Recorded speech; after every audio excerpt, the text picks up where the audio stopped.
সুপ্রিয় সুধী, এখন প্রচারিত হচ্ছে সাহিত্য, সংস্কৃতি ও নাট্য বিষয়ক অনুষ্ঠান শেকড়। উপস্থাপনা করেছেন দেওয়ান মাকসুদ আহমেদ। অনুষ্ঠানটি প্রযোজনা করেছেন সাদিকুল ইসলাম নিয়োগী।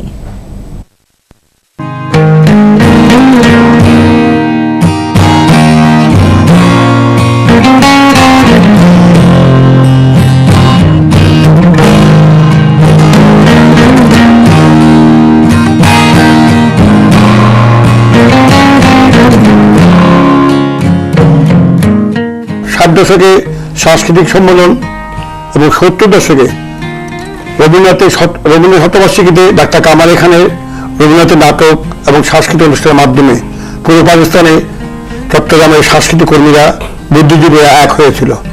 তারই ফল হিসেবে অধ্যাপক মমতাজুদ্দিনের স্বাধীনতা সংগ্রাম নাটক দিয়ে ৭০-৭১ সালে চট্টগ্রামের বিভিন্ন এলাকায় নাট্যমঞ্চ করার মাধ্যমে জনগণকে এক করা হয়েছিল। ঐতিহাসিক সোয়াব জাহাজ থেকে অস্ত্র খালাস করতে না দেওয়ায় নাটকের এই যে ভূমিকা ছিল তার ৭২-৭১ যুদ্ধ পর্ব বাংলাদেশে ৭২ সাল থেকে নবনাট্যের ধারায়, সাংস্কৃতিক ধারায় আমরা বেগবান হই, কাজকর্ম উদ্দীপনার সাথে করে রচনা করে থাকি বা গঠন করে থাকি। তাদেরই একজন সহযোদ্ধা নাট্য অভিনেতা এবং নাট্য সংগঠক মোহাম্মদ আলী টিটু আজ আমাদের সাথে আছেন। আরও আছেন বাংলাদেশের ব্যান্ডের, চট্টগ্রামের ১১৪টা ব্যান্ডের সম্মিলিত ব্যান্ড অ্যাসোসিয়েশনের সাধারণ সম্পাদক মোহাম্মদ ইকবাল হোসেন। আমি প্রথমে কথা বলবো নাট্য অভিনেতা ও নাট্য নির্দেশক মোহাম্মদ আলী টিটুর সাথে। বাংলাদেশ স্বাধীনতার পরে বাংলাদেশে যে নাট্যচর্চা শুরু হয়, চট্টগ্রামে তার প্রভাব পড়ে। স্বাধীনোত্তর নাটকের সাংস্কৃতিক চর্চার যে প্রভাবটা ছিল, এই ব্যাপারে আপনারা কি কাজ করেছিলেন সেই নাট্য সম্মেলনকে সংগঠিত করার জন্য? দেখুন, ১৯৭৩ সালে বাংলাদেশের নাট্য চর্চা শুরু হয়েছিল। সাথে চট্টগ্রামে থিয়েটার 73 নামক দলটির মাধ্যমে চট্টগ্রামে নাট্য চর্চা শুরু হয়েছিল। শুরুতে নাট্য চর্চাটা এত বেগবান ছিল না, যেহেতু তখন মাত্র স্বাধীনতার পরবর্তী পর্যায়ে কিছু উদীয়মান তরুণ গ্রুপ থিয়েটার চর্চাকে বেগবান করার জন্য এবং পরবর্তীতে যারা এনএসডি থেকে কিছু শিক্ষিত একাডেমিক শিক্ষা গ্রহণ করে বাংলাদেশে আসেন, তখন তারা কিছু একটা চিন্তা করছেন যে গ্রুপ থিয়েটার চর্চাকে কীভাবে বাংলাদেশে বিকশিত করা যায়। সেই হিসাবে ঢাকায় প্রথমে এই নাট্য চর্চা শুরু হবে, সাথে চট্টগ্রামেও এই নাট্য চর্চা বেগবান হয়েছিল। প্রথম দিকেই থিয়েটার 73, পরে গণায়ন, তির্যক, অরিন্দম, নান্দিকার, এই দলগুলো মিলে চট্টগ্রামের গ্রুপ থিয়েটার চর্চাগুলো শুরু হয়েছিল এবং এখনো সেই গ্রুপ থিয়েটার চর্চাটা আজকে ৪০ বছর, স্বাধীনতার প্রায় ৪৫ বছর পরেও গ্রুপ থিয়েটার চর্চাটা এখনো অব্যাহত আছে এবং সেই লোকগুলো এখনো গ্রুপ থিয়েটার চর্চার সাথে জড়িত রয়েছেন। আমার জানা মতে ৭৫-এর পরবর্তী পরে বঙ্গবন্ধু হত্যার পরে গণনাট্য সময়ে প্রথম বাংলাদেশে পথনাটক করে দিন। এই ব্যাপারে আপনার মত? দেখুন, পথনাটক ৭৫-এর ঘটনা পরে বাংলাদেশের পথনাটকের শুরু হয়েছিল, কিন্তু পথনাটকের সূচনা হয়েছিল চট্টগ্রামে। যদিও থিয়েটার চর্চাটা বাংলাদেশে ঢাকায় শুরু হলেও প্রথম পথনাটক জাহিদুল ফাখরুদ্দিন মিলন চৌধুরীর এই নাটকটি গণায়ন শুরু করেছিল পথনাটকের, এবং এই পথনাটকটি ৭৫-এর পরবর্তী পর্যায়ে বিভিন্ন হলেও ৮০ দশকের পথনাটকের জাগরণ শুরু হয়েছিল, কিন্তু ৯০ দশকের পরে পথনাটকের জাগরণটা একটু স্থগিত হয়েছে। বর্তমানে মঞ্চনাটক চললেও পথনাটকটা খুব একটা আমরা চট্টগ্রাম শহরে দেখতে পাচ্ছি না। থিয়েটার ছাড়া অন্যান্য মাধ্যমগুলিতে পেশাদারিত্ব আছে, বা থিয়েটার কর্মীদের মধ্যে পেশাদারিত্ব নেই, বা তারা এই জায়গাটা আসতে পারছে না, কি কারণে? এটা হলো, আমি প্রথমে বলি, বাংলাদেশের অন্যান্য সাংস্কৃতিক মাধ্যমগুলো যতটা বেগবান হয়েছিল, থিয়েটারটা সে অর্থে বেগবান হয়নি। এই কারণে বলছি, থিয়েটারটা এখনো পর্যন্ত ঘরে কে বনের মোষ তাড়ানোর মতো অবস্থা। আমরা সঙ্গীত বলেন, নৃত্য বলেন, সেটাকে যেভাবে যেগুলো ব্যক্তিগত পারফরমেন্স এবং এইটাতে সরকারি বা মানুষের মধ্যে যে একটা আগ্রহ দেখি, থিয়েটারটা কিন্তু সেই পর্যায়ে এখনো যায়নি। কিছু ব্যক্তি এবং কিছু তরুণদের আগ্রহের কারণে এবং এই চর্চাটা চালু হচ্ছে। ফলে এই চর্চায় যেহেতু ব্যক্তিগত থিয়েটারটা সম্মিলিত কাজ, এখানে ব্যক্তি পারফরমেন্সের কোনো সুযোগ নাই, সেই কারণে এটা পেশাদারিত্ব এখন হয়ে ওঠেনি এবং এখন এটাকে আমরা সবগুলো অ্যামেচারিং মাধ্যম হিসেবে এখনো দেখে আসছি। তবে বর্তমানে চেষ্টা করা হচ্ছে থিয়েটারটাকে ভারতের মতো, ভারতে এখনো থিয়েটার পেশাদারি পর্যায়ে চলে গেছে, বাংলাদেশেও সরকারি পর্যায়ে চেষ্টা করা হচ্ছে থিয়েটারকে পেশাদারি পর্যায়ে নেওয়া দরকার। তবে আমার মনে হয় থিয়েটারটা পেশাদারি পর্যায়ে না গেলে ওই ভবিষ্যতে থিয়েটারের জন্য সুখকর ঘটনা হবে না বলে আমার মনে হয়। আন্তর্জাতিক কর্মীদের যোগাযোগ এবং তাদের নাটকের যে পারফরমেন্স, মঞ্চ পারফরমেন্স ব্যাপারে আপনার মতামতটা কি? দেখুন, বাংলাদেশের নাট্য চর্চা হিসাব করলে সমভাবেই চট্টগ্রামের নাট্যচর্চা চলছে। তবে চট্টগ্রামের নাট্যটার একটি উল্লেখযোগ্য দিক হচ্ছে এখানে তরুণ প্রজন্ম নাটকের দিকে আগ্রহী। আপনি পুরো বাংলাদেশের থিয়েটার চর্চার দিকে যদি দেখেন, দেখবেন চট্টগ্রামের তরুণদের একটা অংশ বেশি, কিন্তু বাংলাদেশে অন্য যায়। কিন্তু সবচেয়ে বড় হচ্ছে যে এই তরুণরা বেশি দিন স্থায়ী হচ্ছে না এবং 40-এর পরে খুব কম সংখ্যা, বাংলাদেশের অন্যান্য জায়গায় আমি বাংলাদেশের বিভিন্ন জায়গায় দিয়ে দেখেছি 60-70 বছর লোক এখনো মঞ্চে আছে, কিন্তু চট্টগ্রামে সেটা নাই। 50-এর পরেই সে নিজেকে বয়স্ক ভাবতে শুরু করে এবং রিটায়ারমেন্টের পর্যায়ে চলে যাওয়ার একটা প্রবণতা আমি চট্টগ্রাম শহরে দেখি। নাটক বা সংস্কৃতির যে মানে জীবনের অঙ্গ এবং এটা যে কমিটমেন্টের ব্যাপার, সেটা কিন্তু কমে গেছে, এখন একটু কমে গেছে। তো কমে গেছে এটা অবশ্য যেহেতু এখন ডিজিটাল বাংলাদেশের যুগ এবং বিনোদনের বিভিন্ন ক্ষেত্রে এখন আবিষ্কৃত হয়েছে। মঞ্চ নাটকটা কিন্তু এখনো সেই ইয়েতে যায়, মানে প্রথমে বলছেন পেশাদারি মনোভাব যেহেতু নাই, পেশাদারি মনোভাব না হওয়ার কারণে এখন যে তরুণ প্রজন্ম তারা চিন্তা করছে যে এটা করলে আমার ভবিষ্যৎ। এখানে কি প্রাতিষ্ঠানিক শিক্ষা করার ব্যাপার আছে? অনেক শিল্পীরা কিন্তু প্রাতিষ্ঠানিক শিক্ষা না নিয়ে কিন্তু নিজের শিল্পী হিসেবে গাইড করে বিভিন্ন ক্ষেত্রে। প্রাতিষ্ঠানিক শিক্ষা দরকার আছে, কিন্তু প্রাথমিক শিক্ষা তো দরকার আছে, এই কারণে বলছি প্রাতিষ্ঠানিক শিক্ষা তো অবশ্যই দরকার, কিন্তু প্রাথমিক শিক্ষা লাভ করলেই যে ভালো শিল্পী হবে আমি সেটা মনে করি না। কারণ বাংলাদেশের থিয়েটার চর্চার ক্ষেত্রে অনেক শ্রদ্ধাভাজন ব্যক্তি আছেন যারা বাংলাদেশের থিয়েটারের অগ্রপথিক হিসেবে কাজ করে, তারা কেউ কিন্তু প্রাতিষ্ঠানিক শিক্ষায় ছিলেন না। আবার প্রাতিষ্ঠানিক শিক্ষা লাভ করেও অনেকে থিয়েটার চর্চায় নাই, এটা বাংলাদেশের গুরু উদাহরণ আছে। বিভিন্ন বিশ্ববিদ্যালয় থেকে নাট্যকলা পাশ করার পরে ওরা নাট্যকলার সাথে উদাহরণ অনেক আছে। তো প্রাতিষ্ঠানিক দরকার আছে, কিন্তু একদম প্রাতিষ্ঠানিক একদম লাগবেই সেরকম মনে বাধ্যগত না, বা আমি মনে করি না। আপনি এটা প্র্যাকটিক্যাল কাজ, তো সেটা একদম আপনি ফোনে থাকবেন, আপনি কাজ করেন ফ্রি, মানে আপনি বলতে পারেন মুক্ত চিন্তায়, মুক্ত বুদ্ধি এবং মুক্ত শিক্ষাটা ওটাই। আপনাকে কাজ করতে করতে আপনাকে শিক্ষাটা অর্জন করতে হবে। তবে পারিপার্শ্বিক কারণ আমাদের যেহেতু একাডেমিক না থাকলে বিভিন্ন কাজে পাওয়া যায় না, সেজন্য নিজের ইয়ের জন্য একাডেমিক দরকার আছে, কিন্তু একাডেমিক শিক্ষায় শিক্ষিত হওয়া বাধ্যতামূলক না। ডিজিটাল যুগে আধুনিক এই প্রযুক্তিতে আগে যেমন আমরা নাটক করতাম, কালচার করতাম, বিভিন্ন কমিটমেন্ট ছিল, এখন কিন্তু নতুন প্রজন্ম এই জায়গায় এগিয়ে আসছে না। এই ব্যাপারে আপনার মতামতটা কি? আমি প্রথমে বলেছিলাম যেহেতু নতুন প্রজন্মের কাছে এখন অল্টারনেটিভ অনেক কিছু আছে, মানে বিনোদনের জন্য এমন অনেকগুলো মাধ্যম হওয়াতে তারা এই মাধ্যমটিকে খুব একটা সহজভাবে নিতে পারছে না, অথবা আমরা যারা এই মাধ্যম বিনোদন যেহেতু আমরা হয়তো তাদেরকে ওভাবে টানতে পারছি না, তাদের এই মাধ্যমে আনতে পারছি না। এইটার একটা হলো যে যেহেতু থিয়েটারটা সম্মিলিত কাজ, ব্যক্তি বিশেষের প্রকাশ করার কোনো সুযোগ খুব কম, সেই কারণে অনেক কারণ প্রত্যেকের যেমন আপনি সঙ্গীত বলে, নৃত্য বলে, আপনি নিজেকে ইন্ডিভিজুয়ালি জাহির করতে পারবেন, কিন্তু নাটকের সেটা সম্ভব না। যেমন ধরেন আমরা জানি বর্তমান সরকার শিল্পকলা একাডেমি এবং সাংস্কৃতিক মন্ত্রণালয়ের মাধ্যমে বিভিন্ন কর্মকাণ্ড করে যাচ্ছেন। চট্টগ্রাম মুসলিম ইনস্টিটিউট সাংস্কৃতিক কমপ্লেক্স করছেন 232 কত কোটি টাকা দিয়ে। এগুলোতে চট্টগ্রামের কালচার কর্মীদের জন্য একটা ভালো উদ্যোগ। এই জায়গায় আপনার মতামতটা কি? এটা অবশ্যই ভালো উদ্যোগ এবং চট্টগ্রাম শহরে এই জিনিসটা আরো বেশি আগ্রহ ছিল। আমি এই অনুষ্ঠানের মাধ্যমে মাননীয় সরকারকে ধন্যবাদ জানাচ্ছি, মাননীয় প্রধানমন্ত্রী ধন্যবাদ জানাচ্ছি। এত বড় একটা প্রজেক্ট চট্টগ্রামে শুরু হয়েছে এবং আমি আশা করব এইটি চালু হলে চট্টগ্রামের সাংস্কৃতিক যে কর্মকাণ্ড আরো বেগবান হবে। যেহেতু চট্টগ্রামে একটি মাত্র আধুনিক হল আছে, থিয়েটার ইনস্টিটিউট চট্টগ্রাম, এবং কিছুটা আধুনিক করা হয়েছে চট্টগ্রাম শিল্পকলা একাডেমিকে, কিন্তু চট্টগ্রামের মহানগরীতে প্রায় 25টি থিয়েটার দল আছে, আবৃত্তির দল আছে, সেরকম নৃত্যের দল আছে, কিন্তু তারা একসাথে প্রোগ্রাম করার জন্য এরকম আধুনিক মঞ্চ নাই। এই প্রকৃতি চালু হলে আমার মনে হয় জায়গাতে কোনো জায়গায় নেই, জায়গা গেলে কিছু জায়গা আছে, কিন্তু বাকিরা নিজস্ব ঘর ভাড়া করে। আবার এটা একটু আপনাকে বলে রাখি, সাংস্কৃতিক কর্মকাণ্ডের জন্য ঘর ভাড়া চাইলেও কিন্তু পাওয়া যাচ্ছে না।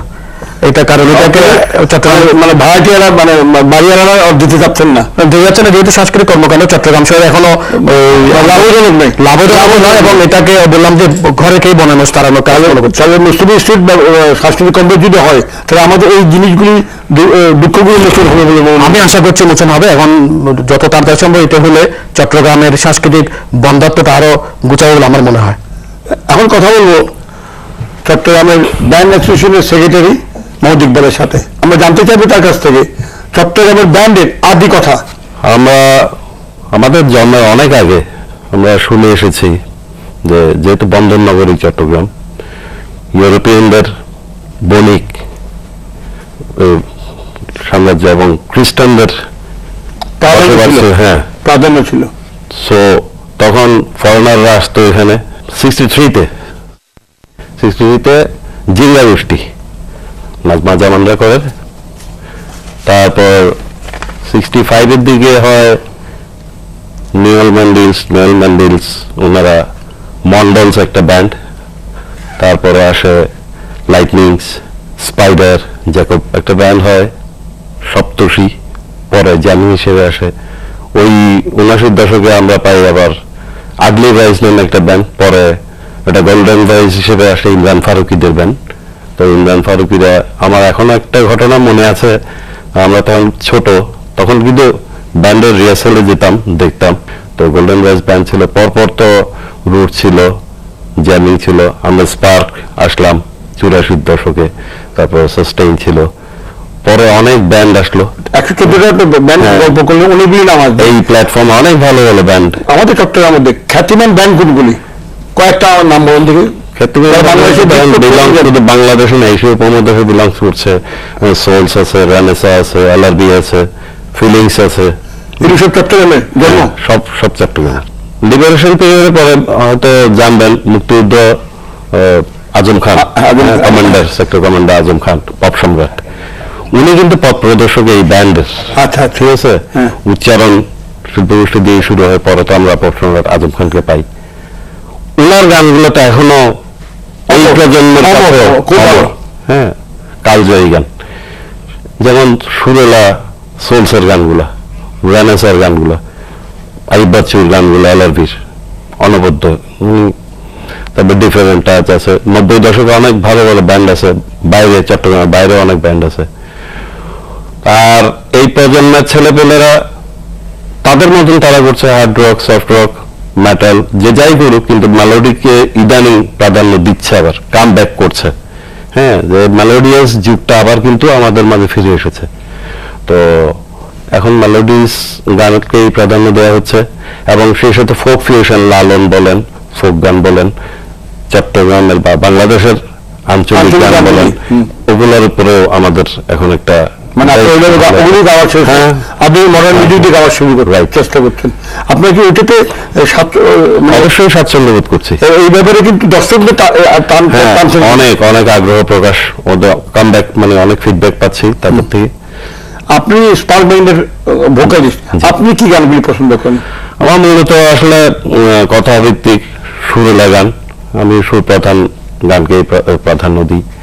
আমরাও হার্ড রক করেছি একটা সময়, মেলোডিয়াস গানের উপরে আমার বেশি ঝোঁক বেশি। তাহলে আপনারা বলছেন যে চট্টগ্রামে যারা ব্যান্ড শিল্পী আছেন, ব্যান্ড গ্রুপ দলগুলি আছেন, রক এবং হার্ড করলো, সফট এবং লোকজও তারা এই জায়গায় প্রাধান্য। এখন প্রত্যেকটা শুধু ব্যান্ড বলে না, সলো ইদানিং যে আছে, হাবিব ওয়াহিদ, তারপরে আপনার যারা আছে, আমাদের সংস্কৃতির যে মূল ধারাটা, লোক সংস্কৃতির সাথে আমার শিকড়ের সন্ধান যেটা আছে, এটা থেকে এখানে কি ব্যান্ড গ্রুপগুলি সংযুক্ত নাকি তারা বিচ্ছিন্ন?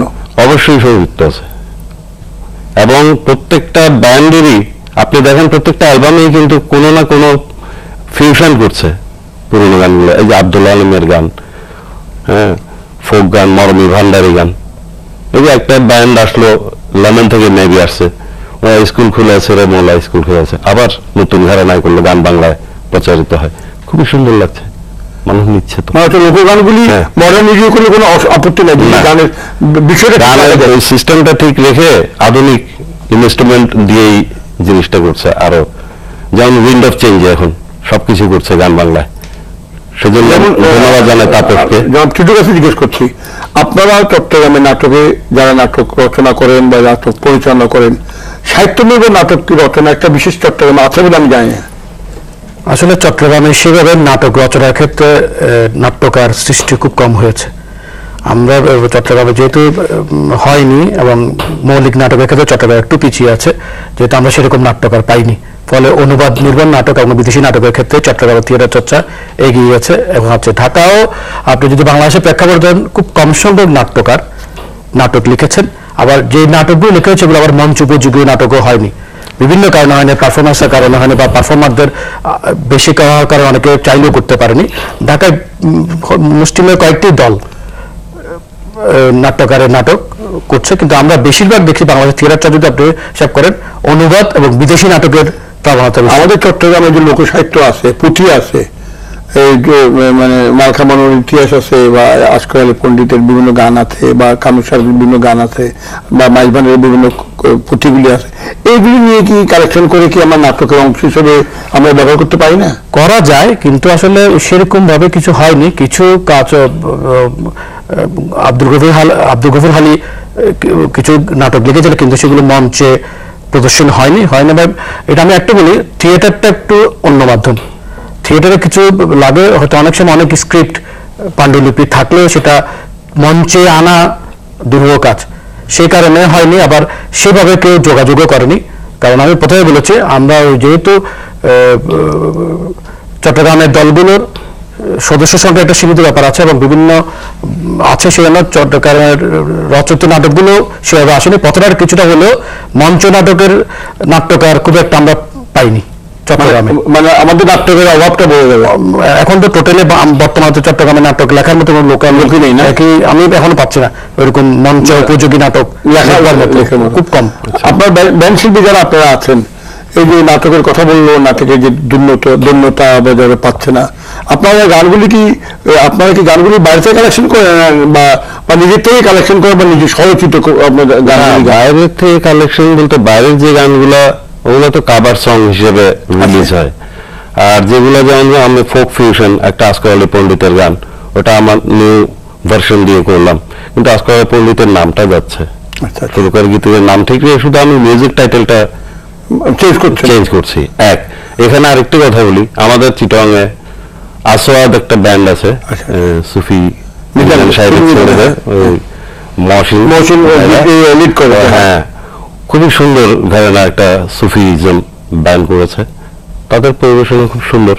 সেই সাথে আমি ধন্যবাদ জানাই ইন্ডিপেন্ডেন্ট টিভির লিটনকে, যে কন্টিনিউয়াসলি সে একদম 63 থেকে চট্টগ্রামের আদি ব্যান্ডের প্রত্যেকটা আজাদি আনন্দনে ধারাবাহিকতায় চালিয়ে যাচ্ছে ব্যান্ডের। আমরা ব্যান্ড শিল্পকে যে নেগেটিভ বুঝছি, মানে রক অ্যান্ড রোল, তা নয়। ব্যান্ড শিল্পে যে লোকদের, এখন তো ব্যান্ড শিল্প তো সারা ওয়ার্ল্ড ওয়াইড, শুধু এশিয়াতে না, সারা ওয়ার্ল্ডে। এখন যেমন আপনি আমাদের জেমসকে দেখেন, শুধু বাংলাদেশে না তো, ইন্ডিয়াতে এখন জেমস জুরি বোর্ডের মধ্যে কাজ করছে, ইন্ডিয়া ফিল্মে কাজ করছে। চট্টগ্রামের ব্যান্ড শিল্পী আই বাচ্চু, কুমার বিশ্বজিৎ, তপন, নাসিম আলী, বা পার্থ বড়ুয়া, সন্দীপ অঞ্চল, এরা তো চট্টগ্রাম বাংলাদেশে লিড করছে, রকিব খান বাংলা লিড করছে। এর পাশাপাশি চট্টগ্রামের নতুন প্রজন্ম হিসেবে আপনারা যারা আছেন, আপনি তো সেক্রেটারি হিসেবে বিভিন্ন ব্যান্ড গ্রুপকে লিড করছেন, আপনি সব কারা কারা চট্টগ্রামে লিডিং পার্টে আছেন আপনারা? এখন বেশ অনেক ব্যান্ড আছে, বেশ কিছু, অনেকের নাম তো একসাথে বলা যাবে না। সেই হিসেবে এখন ভালো করছে ব্যাড বেঙ্গল, তীরন্দাজ, স্টোন, HRV, ম্যাট্রিকেল, তারপরে সাস্টেইন, তারপরে রিসেন্ট, রুটস, স্পার্ক। যেমন টিটুকে জিজ্ঞেস করছিলাম, আপনার নাটকে মহিলা শিল্পী যারা অভিনেত্রী যারা আছেন, এটা কি আপনাদের পর্যাপ্ত, না এটা সংখ্যাটা কিরকম? এটা আমি প্রথমে বলেছিলাম, আমি বললাম যে বাংলাদেশের সঙ্গীত নৃত্য ক্ষেত্রে অভিভাবকের যদি আগ্রহী হয়, নাটকের ক্ষেত্রে তার উল্টো। আচ্ছা আচ্ছা। নাটকের ক্ষেত্রে যেহেতু নাটকটা সময় দিতে হয়, এটা সত্যিকার নাটক তো আর সময় হয়, তা গার্জিয়ানটা একটা সময় মানে এখনো নিরাপত্তা ফিল করে না, দ্বিতীয় অনেক সময় যেহেতু দিতে হয় না। আর দ্বিতীয় যেহেতু মেয়েদের বিবাহ হয়ে যায়, তখন সেক্ষেত্রে একটা প্রতিবন্ধকতা কাজ করে। এটা সবচেয়ে বড় প্রবলেম যে বিবাহ হওয়ার পর ওই মেয়েটার তার ইচ্ছার যদি স্বামী যদি কালচারাল মাইন্ডেড হয় তাহলে হয়তো সে কন্টিনিউ করতে পারে, না হয়তো করতে পারে না। এটা একটা সমস্যা আছে। এখন আমাদের মাঝে আরো জনপ্রিয় ব্যান্ড আছে নাটাই, আলটুসি, নাহিদ, এরাও ভালো করছে। আপনার যে চট্টগ্রাম লিডিং পার্টের মধ্যে তারাও আছে, তাদের ব্লু হর্নেট একটা ব্যান্ড আছে, হ্যাঁ 99 ব্যান্ড নামে, সেলিম জাহানরা, ওনারা একসময় খুব ভালো গান করেছিল। ধন্যবাদ মহোদয় টিটুকে, ধন্যবাদ ইকবাল হোসেনকে। আপনাদের সাথে আলোচনা করে ব্যান্ড শিল্পের আলোচনা, নাট্য সংস্কৃতি সম্বন্ধে আলোচনা শুনলাম। আমরা আগামীতে এই অনুষ্ঠানে আরো বেশি বেশি করে চট্টগ্রামের আদি সাহিত্য, সংস্কৃতি এবং নাটক নিয়ে আলোচনা করব। এই পর্বে আমি বিদায় নিচ্ছি। বিদায় নেওয়ার আগে তৈবা জহির অশ্বির থেকে কবিতা শুনবো। বাংলাদেশের ভাষা আন্দোলনের প্রথম কবিতা, কাঁদতে আসিনি, ফাঁসির দাবি নিয়ে এসেছি। ওরা 40 জন কিংবা আরো বেশি, যারা প্রাণ দিয়েছে ওখানে রমনার রৌদ্রদগ্ধ কৃষ্ণচূড়ার গাছের তলায়, ভাষার জন্য, মাতৃভাষার জন্য, বাংলার জন্য। যারা প্রাণ দিয়েছে ওখানে একটি দেশের মহান সংস্কৃতির মর্যাদার জন্য, আলাউলের ঐতিহ্য, কায়কোবাদ, রবীন্দ্রনাথ ও নজরুলের সাহিত্য ও কবিতার জন্য। যারা প্রাণ দিয়েছে ওখানে পলাশপুরের মকবুল আহমেদের পুঁথির জন্য, রমেশ শীলের গাথার জন্য, জসিমউদ্দিনের সুজনবাদিয়ার খাটের জন্য। যারা প্রাণ দিয়েছে ভাটিয়ালি, বাউল, কীর্তন, গজল, নজরুলের খাঁটি সোনার চেয়ে খাঁটি আমার দেশের মাটি, এই দুটি লাইনের জন্য, দেশের মাটির জন্য। রমনার মাঠের সেই মাটিতে কৃষ্ণচূড়ার অসংখ্য ঝরা পাপড়ির মতো 40টি তাজা প্রাণ, আর অঙ্কুরিত বীজের খোসার মধ্যে আমি দেখতে পাচ্ছি তাদের অসংখ্য বুকের রক্ত। রামেশ্বর আব্দুস সালামের কচি বুকের রক্ত, বিশ্ববিদ্যালয়ের সবচেয়ে সেরা কোনো ছেলের বুকের রক্ত। আমি দেখতে পাচ্ছি তাদের প্রতিটি রক্তকণা রমনার সবুজ ঘাসের ওপর আগুনের মতো জ্বলছে, জ্বলছে আর জ্বলছে। এক একটি হীরের টুকরোর মতো বিশ্ববিদ্যালয়ের সেরা ছেলে 40টি রত্ন। বেঁচে থাকলে যারা হতো পাকিস্তানের সবচেয়ে মূল্যবান সম্পদ, যাদের মধ্যে লিঙ্কন, রকফেলার, আরাগন, আইনস্টাইন আশ্রয় পেয়েছিল, যাদের মধ্যে আশ্রয় পেয়েছিল শতাব্দীর সভ্যতার সবচেয়ে প্রগতিশীল কয়েকটি মতবাদ। সেই 40টি রত্ন যেখানে প্রাণ দিয়েছে, আমরা সেখানে কাঁদতে আসিনি। যারা গুলি ভর্তি রাইফেল নিয়ে এসেছিল ওখানে, যারা এসেছিল নির্দয়ভাবে হত্যা করার আদেশ নিয়ে, আমরা তাদের কাছে ভাষার জন্য আবেদন জানাতেও আসিনি আজ। আমরা এসেছি খুনি জালিমের ফাঁসির দাবি নিয়ে। আমরা জানি ওদের হত্যা করা হয়েছে, নির্দয়ভাবে ওদের গুলি করা হয়েছে। ওদের কারো নাম তোমারই মতো ওসমান, কারো বাবা তোমারই বাবার মতো হয়তো কেরানি, কিংবা পূর্ব বাংলার নিভৃত কোনো গায়ে কারো বাবা মাটির বুক থেকে সোনা ফেলায়, হয়তো কারো বাবা সরকারি চাকুরি, তোমারই আমারই মতো যারা হয়তো আজকেও বেঁচে থাকতে পারত।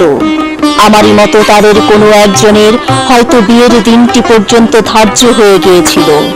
তোমারই মতো তাদের কোনো একজন হয়তো মায়ের সদ্যপ্রাপ্ত চিঠিখানা এসে পড়বার আশায় টেবিলে রেখে মিছিলে যোগ দিতে গিয়েছিল। এমন এক একটি মূর্তিমান স্বপ্নকে বুকে চেপে জালিমের গুলিতে যারা প্রাণ দিল, সেই সব মৃতদের নামে ফাঁসির দাবি করছি। যারা আমার মাতৃভাষাকে নির্বাসন দিতে চেয়েছে, তাদের জন্য ফাঁসির দাবি করছি। যাদের আদেশে এই দুর্ঘটনা ঘটেছে, তাদের জন্য ফাঁসির দাবি করছি। যারা এই মৃতদেহের উপর দিয়ে ক্ষমতার আসনে আরোহণ করেছে, সেই বিশ্বাসঘাতকদের জন্য আমি তাদের বিচার দেখতে চাই। খোলা ময়দানে সেই নির্দিষ্ট জায়গাতে শাস্তিপ্রাপ্তদের গুলিবিদ্ধ অবস্থায় আমার দেশের মানুষ দেখতে চায়। পাকিস্তানের প্রথম শহীদ এই 40টি রত্ন, দেশের 40 জন সেরা ছেলে, মা বাবা, নতুন বউ আর ছেলে মেয়ে নিয়ে এই পৃথিবীর কোলে এক একটি সংসার গড়ে তোলা যাদের স্বপ্ন ছিল, যাদের স্বপ্ন ছিল আইনস্টাইনের বৈজ্ঞানিক তত্ত্বকে আরো গভীরভাবে বিশ্লেষণ করার, যাদের স্বপ্ন ছিল আণবিক শক্তিকে কিভাবে মানুষের কাজে লাগানো যায় তার সাধনা করার, যাদের স্বপ্ন ছিল রবীন্দ্রনাথের বাঁশিওয়ালার চেয়েও সুন্দর একটি কবিতা রচনা করার, সেই সব শহীদ ভাইরা আমার, যেখানে তোমরা প্রাণ দিয়েছো, সেখানে হাজার বছর পরেও সেই মাটি থেকে তোমাদের রক্তাক্ত চিহ্ন মুছে দিতে পারবে না সভ্যতার কোনো পদক্ষেপ। যদিও অগণন অস্পষ্ট স্বর নিস্তব্ধতাকে ভঙ্গ করবে, তবুও বিশ্ববিদ্যালয়ের সেই ঘণ্টার ধ্বনি প্রতিদিন তোমাদের ঐতিহাসিক মৃত্যুক্ষণ ঘোষণা করবে। যদিও ঝঞ্ঝা বৃষ্টিপাতে বিশ্ববিদ্যালয়ের ভিত্তি পর্যন্ত নাড়িয়ে দিতে পারে, তবু তোমাদের শহীদ নামের ঔজ্জ্বল্য কিছুতেই মুছে যাবে না। খুনি জালিমের নিপীড়নকারী কঠিন হাত কোনো দিনও চেপে দিতে পারবে না তোমাদের লক্ষ্য দিনের আশাকে। সেই দিন আমরা লড়াই করে জিতে নেব ন্যায় নীতির দিন। হে আমার মৃত ভাইরা, সেই দিন নিস্তব্ধতার মধ্য থেকে তোমাদের কণ্ঠস্বর স্বাধীনতার বলিষ্ঠ চিৎকারে ভেসে আসবে। সেই দিন আমার দেশের জনতা খুনি জালিমকে ফাঁসির কাষ্ঠে ঝোলাবেই ঝোলাবে। তোমাদের আশা অগ্নিশিখার মতো জ্বলবে, প্রতিশোধ আর বিজয়ের আনন্দে।